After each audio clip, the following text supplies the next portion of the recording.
আসসালামু আলাইকুম ওরহমতুল্লাহি ওবরাকাতু ইন্নাল হামদুলিল্লাহ ওয়াসসালাতু ওয়াসসালামু আলা রাসূলিল্লাহি ওয়া বাদ। আজকে আলোচনা করব স্বপ্নে কোনো মানুষ যদি দেখতে পায় সে নিজে অসুস্থ, অসুস্থতার কারণে তাকে বিছানায় পড়ে থাকতে হয়েছে, এর ব্যাখ্যা কি?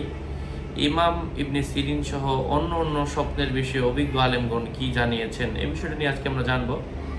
আলোচনা বুঝতে সাথেই থাকবেন। যারা এখনও চ্যানেলটি সাবস্ক্রাইব করেননি সাবস্ক্রাইব করতে ভুলবেন না। প্রত্যেক ভিডিওতেই বলি, ভেরিফাই চ্যানেলের ডিসক্রিপশন বক্সে ক্লিক করলে পেজ এবং আইডি আসবে। এটা ছাড়া আলাদা অন্য কোনো পেজ নেই, আইডি নেই, ইমো নেই, হোয়াটসঅ্যাপ নেই, টিকটক নেই। নাম ছবি দেখে বিভ্রান্ত হবেন না। প্রত্যেক ভিডিওতে আলাদা আমি সাবধান করি, সতর্ক করি। প্রিয় ভাই ও বন্ধুরা, স্বপ্নে কোনো মানুষ যদি নিজেকে অসুস্থ দেখে, বাস্তবিকভাবে সে নিজে অসুস্থতা আরও বেশি অসুস্থ হওয়ার সম্ভাবনা, সে যদি প্রকৃতপক্ষে অসুস্থ থেকে থাকে। আবার কখনো কখনো অসুস্থ থেকে থাকলে তার অসুস্থতা বৃদ্ধির পরে তার মৃত্যুও হতে পারে। আবার কখনো কখনো হালকা অসুস্থ হলে অসুস্থতার পর তার নিজের অসুস্থ হওয়ার পর তার নিজের সুস্থ হওয়ার সম্ভাবনা বোঝায়। স্বপ্নে কোনো মানুষ যদি দেখতে পায় যে সে নিজে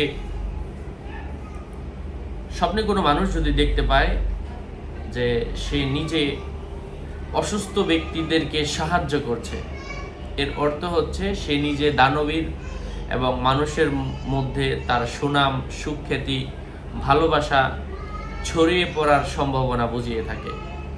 স্বপ্নে কোনো মানুষ যদি দেখতে পায় যে সে নিজে কাউকে অসুস্থতার জন্য ট্রিটমেন্টের ক্ষেত্রে সাহায্য করছে অথবা ওষুধপাতি কেনার ক্ষেত্রে টাকা পয়সা দিয়ে সাহায্য করছে, এর অর্থ হচ্ছে ওই ব্যক্তি আর্থিকভাবে সচ্ছল হওয়ার সম্ভাবনা বুঝিয়ে থাকে। যাই হোক, আল্লাহ পাক আমাদেরকে বোঝার তৌফিক দান করেন।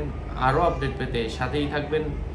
সকলের মঙ্গল, সুস্বাস্থ্য, দীর্ঘায়ু কামনা করে এখানেই শেষ করছি।